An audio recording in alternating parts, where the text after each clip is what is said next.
قول. بسم الله الرحمن الرحيم. النهارده هنتكلم على فرق جوهري جدا بين المية البيضاء والمية الزرقاء. دول مرضين الاتنين تعبيرين بيصيبوا العين، مرضين بيصيبوا العين. المية البيضاء بشكل مبسط هي عتمة عدسة العين الداخلية. في طبعا جوه العين من جوه اللي هي عند الحدقة بتاعت العين دي في عدسة.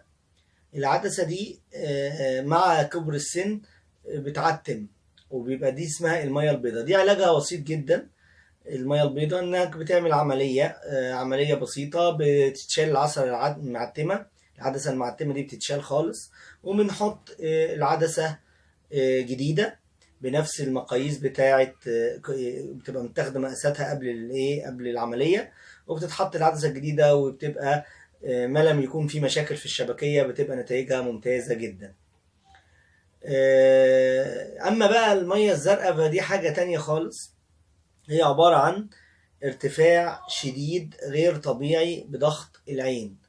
العين ليها ضغط معين بيتقاس بأجهزة معينة عند دكاترة العيون، غير ضغط الدم. ضغط الدم حاجة وضغط العين حاجة تانية.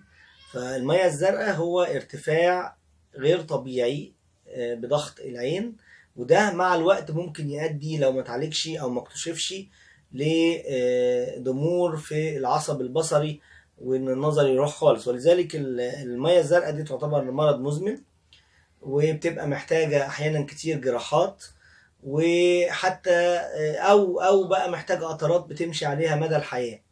ان المياه الزرقاء بتبقى محتاجة حاجات معينة تقلل ضغط العين. دي طبعا بصورة مبسطة من غير ما ادخلكم في تفاصيل علمية معقدة شوية. طبعا ده ناس كتير سألوا عن المياه البيضاء والمياه الزرقاء، فانا قلت اقول لكم عشان ميبقاش في لبس بينهم، ان دي حاجة ودي حاجة تانية خالص. نتمنى للجميع صحة جيدة، وأي اقتراحات أو مواضيع تحبوا إن احنا نتناقشها مع بعض في القناة ابعتوا لنا باقتراحاتكم في التعليقات. والسلام عليكم ورحمة الله وبركاته.